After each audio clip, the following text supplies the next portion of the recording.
Hey guys, welcome to Wrestling Days and welcome to today's unseen video. This is our daily video series where we take a look at all those talking points from social media, the thoughts, the theories, the news, reactions, memes, fun stuff. We just round it all up, put it into this video, and then we work our way through it. And we're going to start with some NIGHTBIRD royalty. You might remember that Penfold's 200 was mentioned in the source code of a recent QR code, and Penfold has been in touch to say that he has found something else of interest, and I really like this.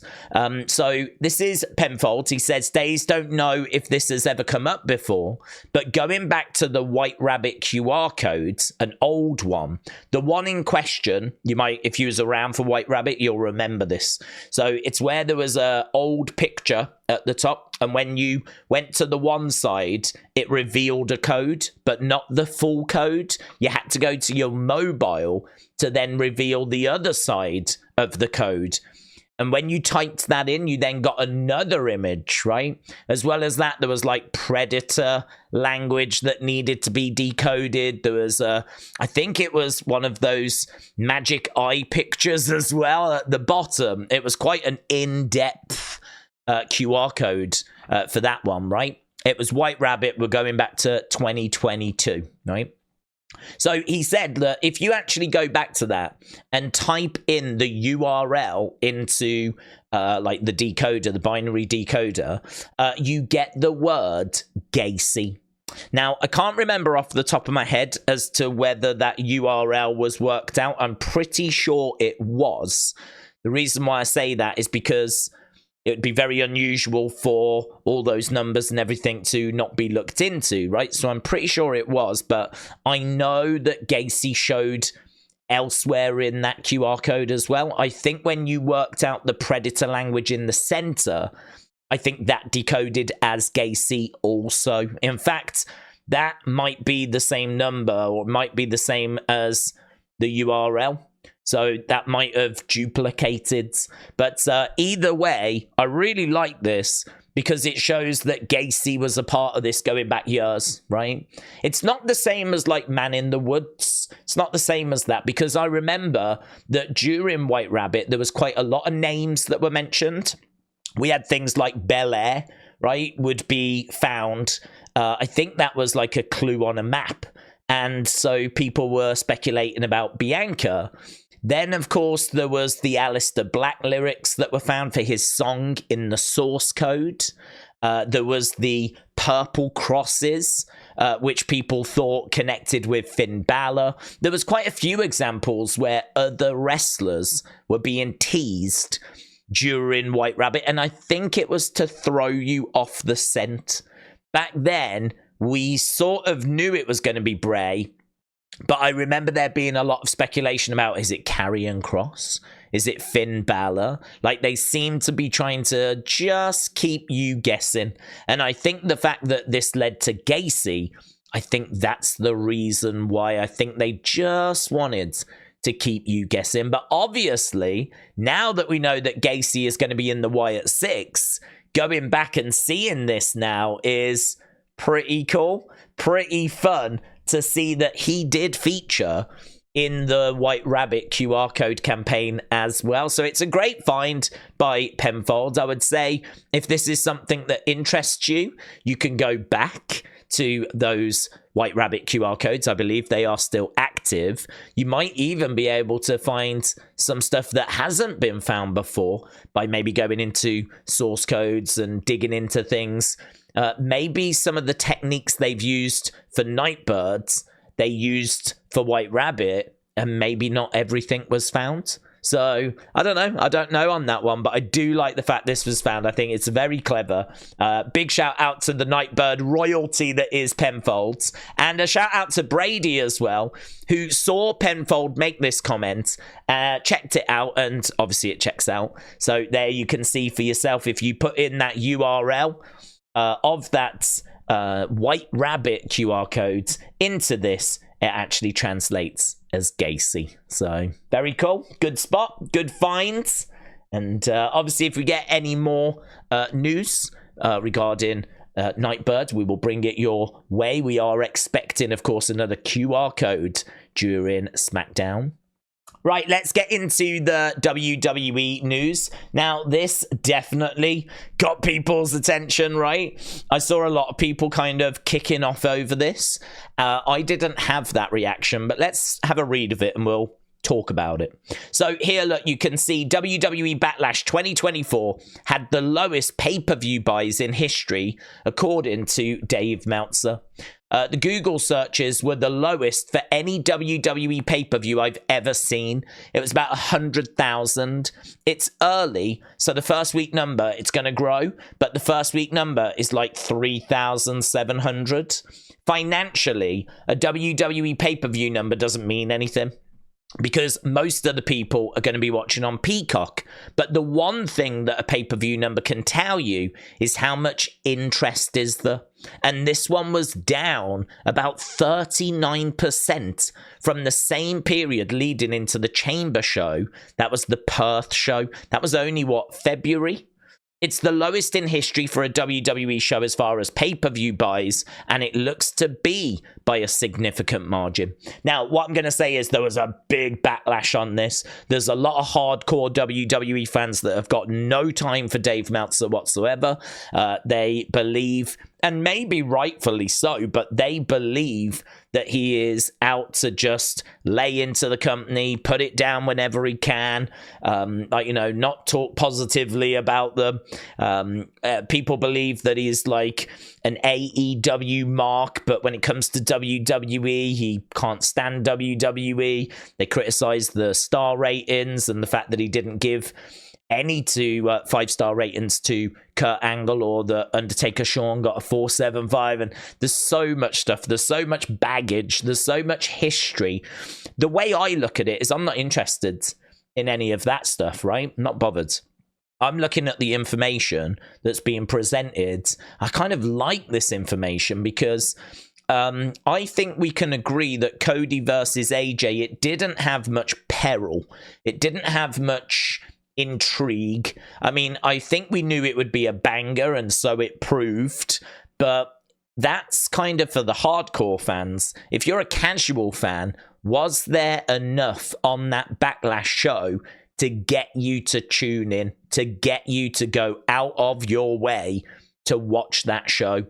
Was it a show that was going to disrupt a casual fan's day?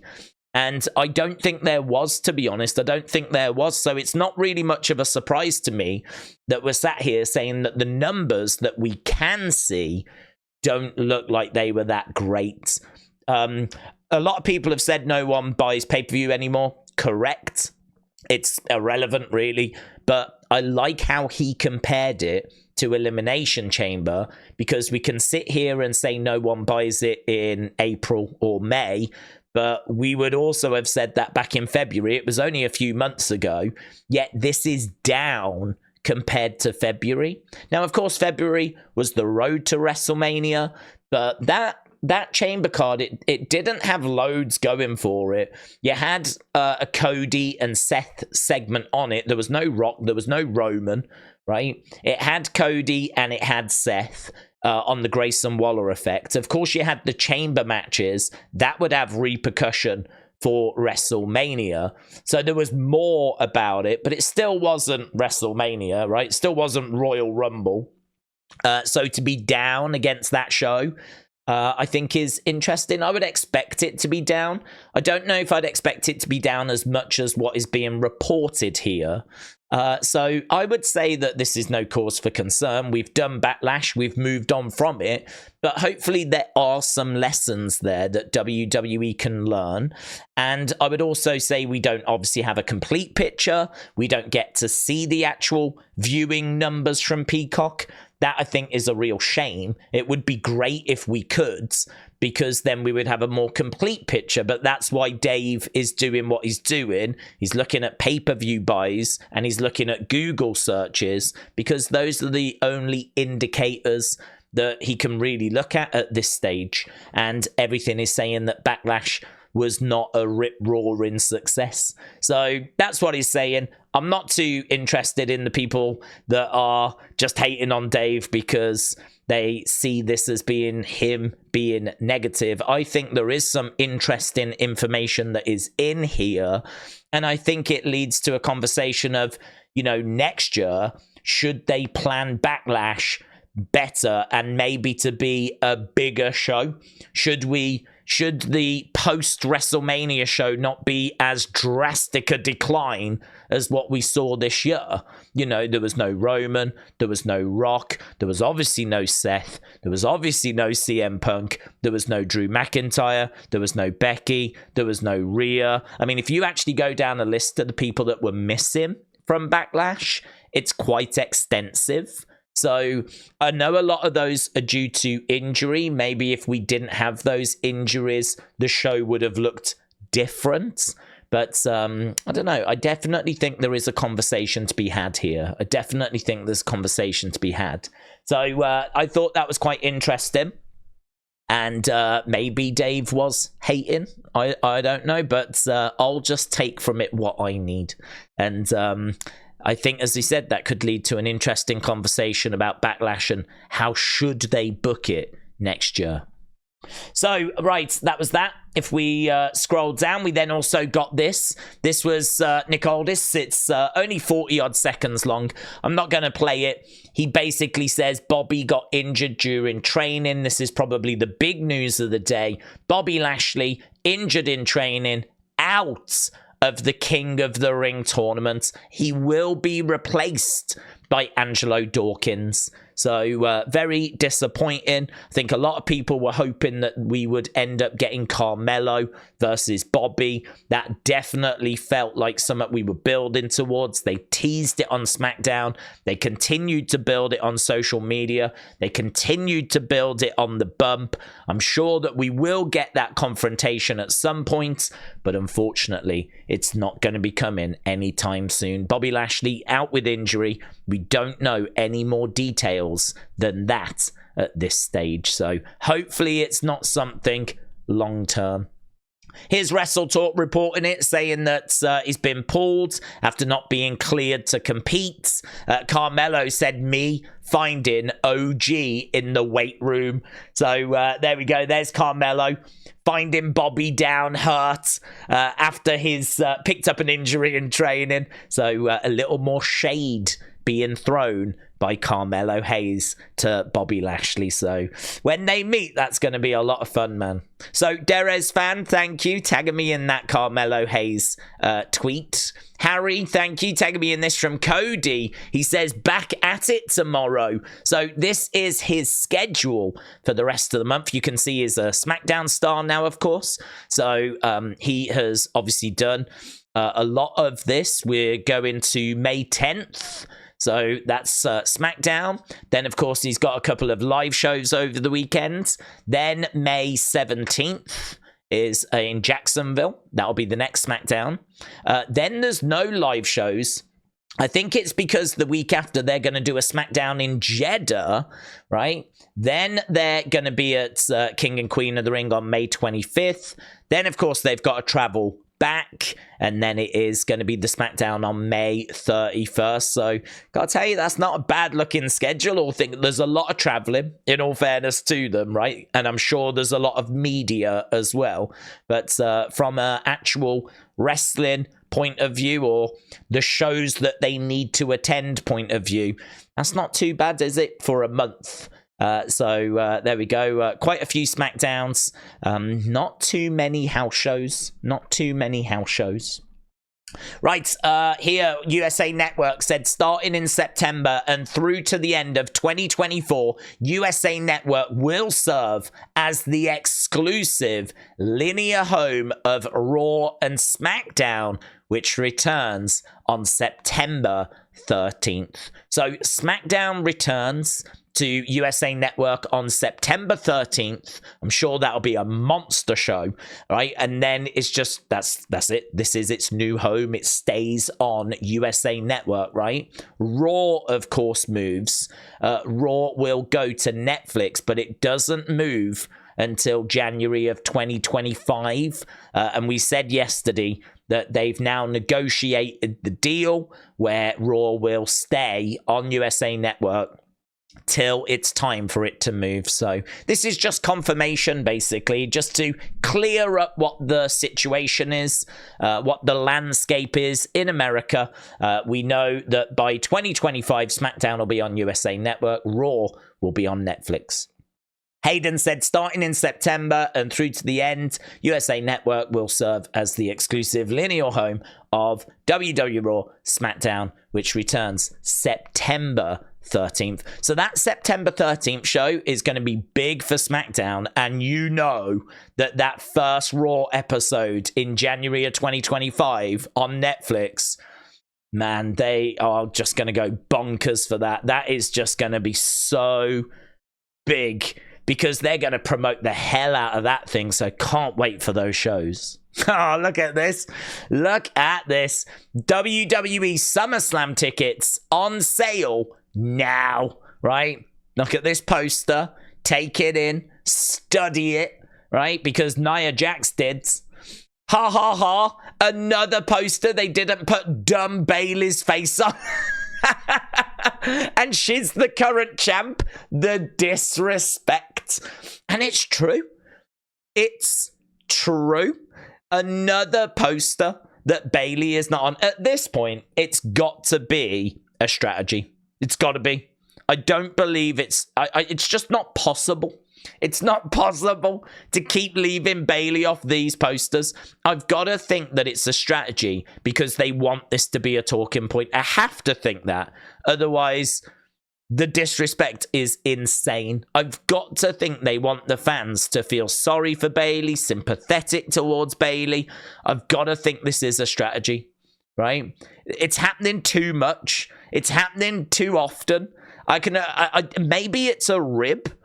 Maybe they're ribbing her. But at this point, it starts to feel like there's a vendetta. So, yeah, another poster that Bayley has been left off. And Nia Jax is now laughing at Bayley about it. So, great. I hope it is a rib. I hope it is a joke. Because that is crazy. Hey, look at this from Kelly. I wanted to include this in the community tab because this is insane. Kelly said, I'd like to share something that I've just finished, and I hope that you like it. I mean, this is, I'm guessing, I don't quite know what it is, to be honest, in the sense of I'm guessing it is a piece of card with these beads on top, right? I mean, it's insane. It's insane. I mean, maybe it's an actual championship that you've gone over the top with. I'm honestly not sure. All I know is the amount of work that's gone into that is more work than I've ever put into anything in my life. But it looks absolutely incredible. It looks incredible. So nothing but respect, man. I think that looks absolutely brilliant. So big shout out to Kelly. I did retweet that earlier, and I know lots of you in the community was looking at that and enjoying that. Right, what else have we got? We've got, just fun and other. Wow, a shorter episode today. Looks like we got a few bits here, though. Right, Kojiko, shout out to you, my friend. Let's turn the sound down. So here, look, we've got Randy. This is from an old house show. That's him and Rusev, I think. There's someone in the crowd waving.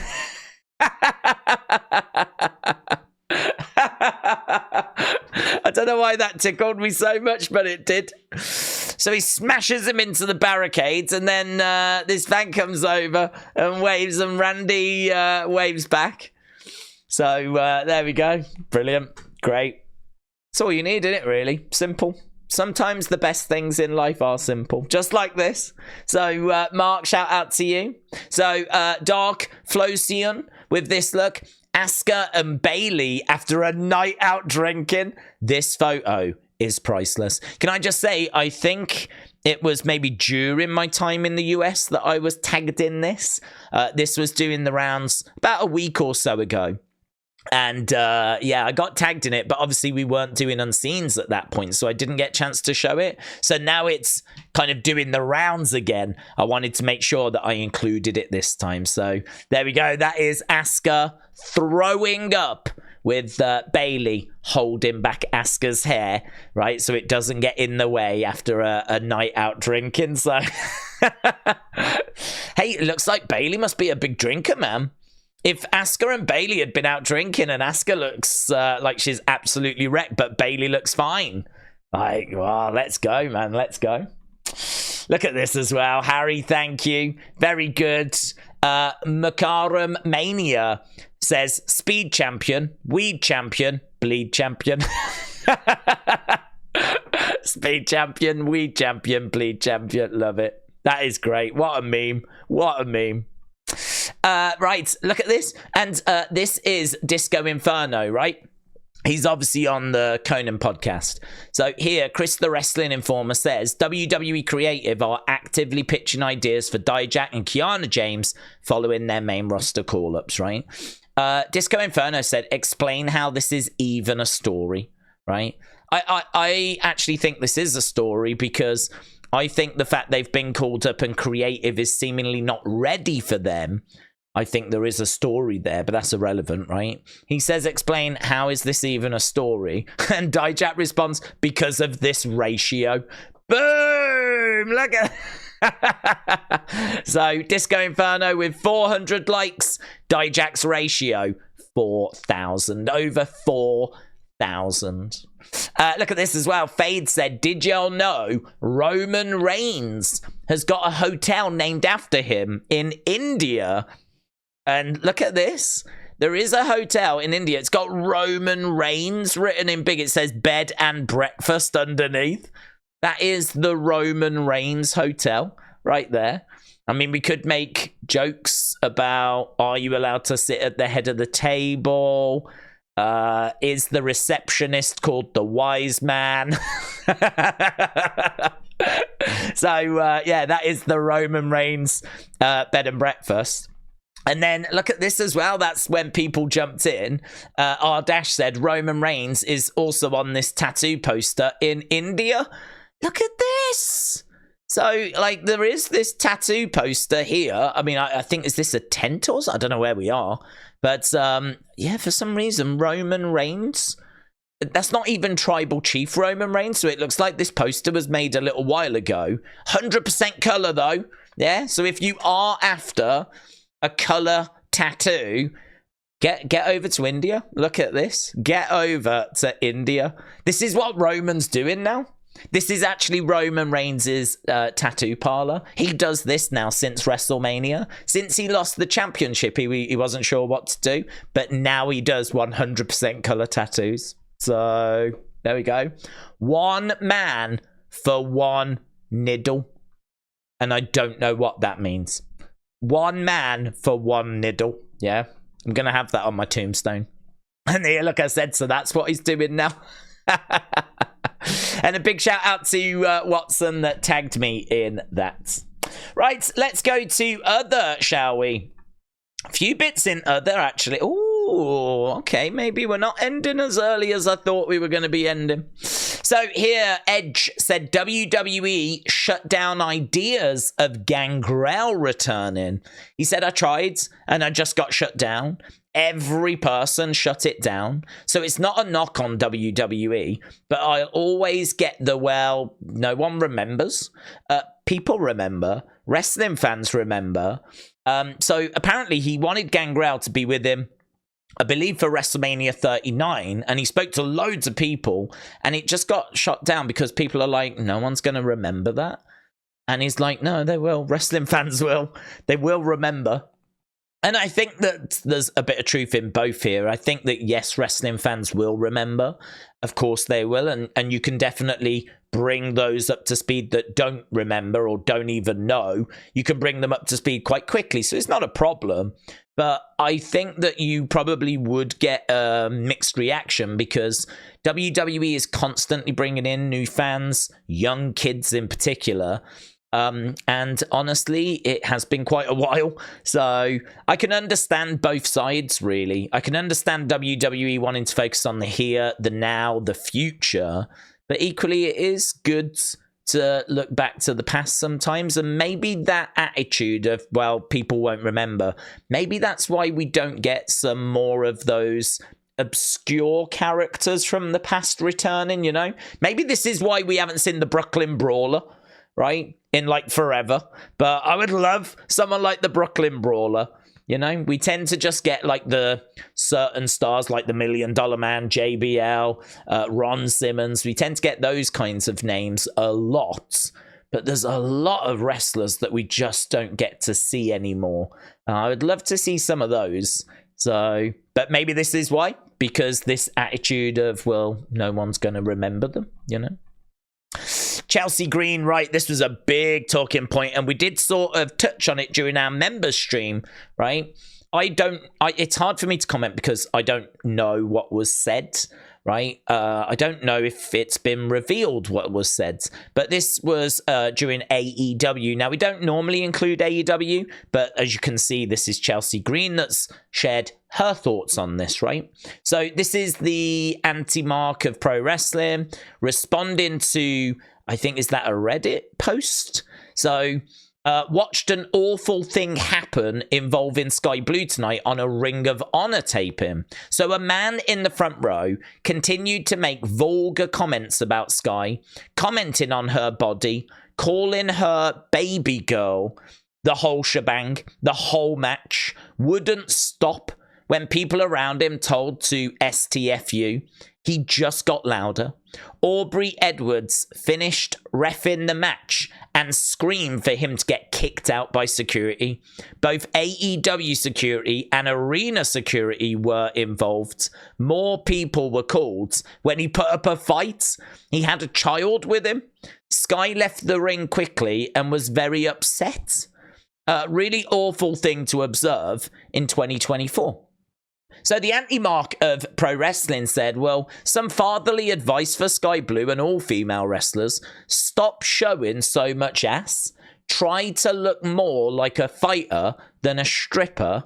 The fishnets are effing corny. You're making these nerds feel comfortable. The IG thirst traps, the OnlyFans, and anything like that is enabling them, right? So you know what's happened, and you can see one take there, right? Chelsea, of course, now about to provide the other.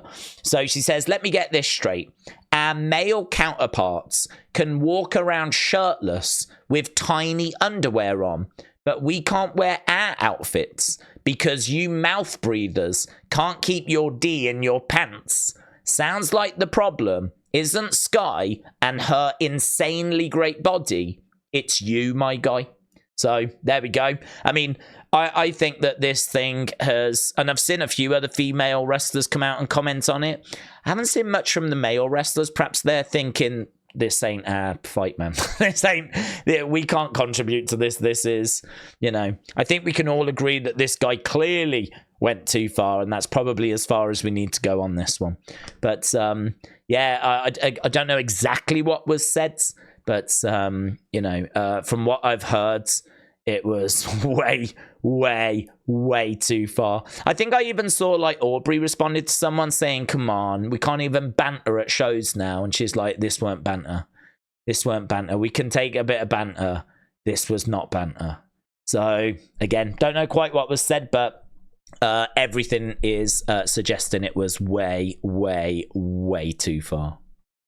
Right, William, shout out to you. This Saturday could be his last fight. Sorry to see him leave the Octagon, but we'll welcome him to WWE. So UFC's Derrick Lewis says that he is in WWE contract talks, and he also picked Kendrick Lamar over Drake. Now, if you don't know Derrick Lewis, the Black Beast, oh man, he is so cool, right? I mean, he is power personified.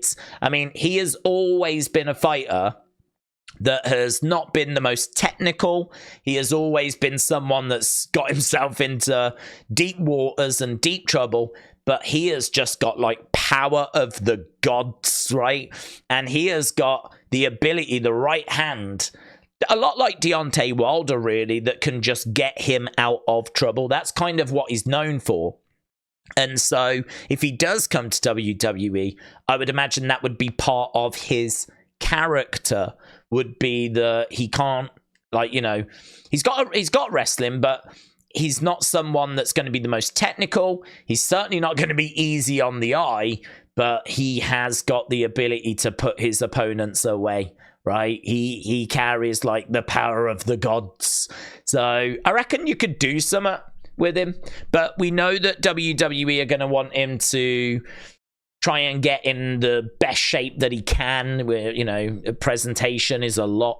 And so I'm interested to see where this goes. So Derrick Lewis says that he is in WWE contract talks. Right, and as well as this, look, we've got a Fanatics event coming up. So Fanatics Fest. So everyone's favourite Mommy is going to be signing autographs on August 18th. Now, I don't know what Fanatics Fest is, but it looks amazing. Hogan's there. Cody's there. I think we've got Cody actually here. Look, the American Nightmare. Rhea is there. Loads of sports stars are there. Obviously, Fanatics sell merch for, like, all of these different sports. And so it seems like they've got their own fest where they kind of bring big names together and they sell merch there. And it seems awesome, man. It seems awesome. All of this stuff is right up my street. So, love Fanatics. Obviously, we've got a great relationship with them. They've given us an affiliate link, so you can click on that to get to WWE Shop. They also given us a discount code for Euroshop, Days15. If you use Days15, you can save 15% Euroshop. I mean, they tend to have loads of codes running anyway, but now they've got this thing kicking off, this Fanatics Fest with wrestlers that are going to be there. So these only got announced today, so I'd imagine more will be announced as we get closer to August. So this could turn into a pretty big event for WWE fans. Keep an eye on this if you're in the area or interested. Morgan said, thank Lord for the caption. AI is getting scary, right? I got tagged in this picture quite a bit, and I must admit, I looked at it and I was like, wow, man, amazing. I was like, respect. That actually gave me hope that it's not too late to get into some sort of good shape, or any shape that's not just round. But then, yeah, it does say, slowly getting dialed in. Just had to let a little artificial intelligence do some touching up or something like that. So he does make it quite clear in the description here, Kevin Nash, that this is artificial intelligence, aka AI. So it's not real. Oh, I know. I was disappointed, man. I was inspired. Well, saying that, I think he has used my body anyway, in all fairness. I'm pretty sure that does look very familiar now I'm looking at it.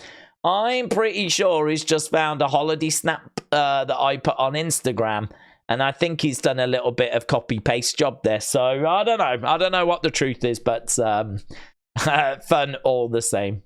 And that dude in the background liked it. Look, he's giving a thumbs up, so God bless. Look at this. Logan Paul has defended the United States title 2 times since winning it on November 4th. 2 title defenses in nearly 200 days. He's everything Roman wants to be. This is Roman's spirit animal, right? I mean, that is exceptional, isn't it? That is exceptional. 2 title defense. We should call this the Clown Championship, not the United States Championship. 2 title defenses in nearly 200 days. Let's go. Right, the Chicago White Sox welcomed Montez Ford and Meghan Morant. So they were throwing out pitches and having a good time at the Chicago White Sox. So that was earlier today. Here's Kayla Braxton. I wanted to include this because of this picture up here. You can see that she was at the film premiere, I believe, of Strangers, the new Strangers film. But look at this. I was quite tempted to say, like, call this the Wyatt 4. You've got Kayla. You've got this person next to her who, honestly, if I was to put a cheeky video up and say that is this Nikki Cross's new character, people would totally believe it because she's about the right height. She's got the same color hair. You could totally believe that that is Nikki Cross's new character. You could totally believe that this person in the background is like Eric Rowan or is maybe Dexter Loomis, right? Totally believe that. So I did look at that and I was like, man, this looks so cool. And it just got me thinking about what is the Wyatt 6 gonna look like when they come back. We haven't really spoke about that because I think a lot of us are expecting Nikki to just look like Nikki and for Rowan to be in the sheep's mask and Loomis to look like Loomis, but I don't know that they will. I'm sure they will have some sort of mask or costume or maybe something that connects them in some way. They are a group. Judgment Day have like the black and purple. You know, will there be a way that this Wyatt 6 is connected? So it really got me going down those roads. That's kind of where my mind went when I saw this, but it's none of that. Obviously, this is just Kayla Braxton having a great time at this film premiere. I think it was the premiere. I don't think she just went to the cinema for the evening. And she got her picture took in front of these. I don't know if they're mannequins or something, but very cool. Looks awesome. Oh, this is mental. I never knew this. Right, I looked into this because I'd never seen this, right? I'm going to play it and I'm going to have to take the sound off because it's Two Hearts by Phil Collins. It's the song, but this is Phil Collins. I think it was called Long Lost TV Special. Must have aired in like 1990, early 91 because Warrior is champion, right? That's when he was champion. And this is, I didn't know if this was like the music video for it. It's not. This is from his Long Lost TV Special. I have never seen this footage until about an hour ago, right? When I saw this from Triple H's Thoughts. So this is the first time that I've ever seen this footage. Well, not now, but an hour ago was the first time I'd ever seen this footage. Ultimate Warrior as champion, wrestling Phil Collins whilst he's singing Two Hearts, right? This is the most I think this might technically be the third longest match the Ultimate Warrior ever had, right? I'm thinking him and Hogan and him and Macho Man at SummerSlam. Both of them might have been a bit longer, but this legit might be the third longest match the Ultimate Warrior ever had. I think it's the match where he did the most moves. So here he is, look, going through the motions a little bit. I've got to say, Phil Collins' selling is absolutely atrocious. I mean, he just doesn't look that affected, to be honest. But yeah, that's Phil Collins wrestling with the Ultimate Warrior, who wrestles the match with the belt on throughout the whole encounter. So, and as we said, it's from a TV show. And then the final thing we've got is this. So this is from John Pollock and Brandon Thurston and their podcast, right? And it features Lucas, who was the guy that asked that question to Triple H about Drew Gulak. You know, at the end, Triple H at Backlash, the press conference, he was like, I've got 4 minutes, we can do one more. And then he allowed this person to ask a question, and it was about Drew Gulak getting released. And you know that Triple H is like, man, I should have just gone. Well, apparently, as soon as the question was asked, one of the WWE PR people that was in the room turned around to Lucas and went, what a dumb thing to do. What a dumb move. Like, that's what they said. And Lucas said, I knew that that was going to cause, like, you know, some backlash. And I don't know that anything else was said to him other than that, but John Pollock said that's really disappointing, but probably gives you an insight as to why the questions at those press events are so awful. You know, it's kind of like Bayley wins the Royal Rumble and they'll ask Bayley, how do you feel? It's like, how do you think she feels? How do you think she's pleased? She's happy, right? I feel like the questions are not the most hard-hitting, and this is a real glimpse into why. Because they're not encouraged to ask those kinds of questions, and seemingly it's not appreciated when they ask those kinds of questions. So yeah, disappointing, to be honest. Disappointing. But I don't know, we'll have to see. I mean, you still get the odd question like that gets asked, and I'm sure there'll be more questions like that get asked in the future. So we'll have to see what happens at the King and Queen of the Ring press conference. I can't imagine the Wyatt Six will be there. I can't imagine that Bo Dallas, Uncle Howdy will be there. But Triple H may be asked about them, so that should be interesting. Obviously, if they debut, and we think they will. So, and that's it. We will be back tomorrow with a live stream, of course. We'll be live for SmackDown. We'll be live hours before. We always talk about theories and thoughts and things that we've seen online. Then we go into the show and we watch the show, react to the show. If the QR code drops, then we're working on that and seeing what's being said and kind of digging into whatever comes out of that. And then, of course, we give our thoughts during the whole show. So come and stop by and share your thoughts, as well as we'll be live during SmackDown. We're always live for SmackDown, always live for Raw, always live for NXT. And yeah, we'll have another Unseen for you after SmackDown as well. So thanks a lot for watching. Appreciate the support. I'll see you again next time. Bye for now.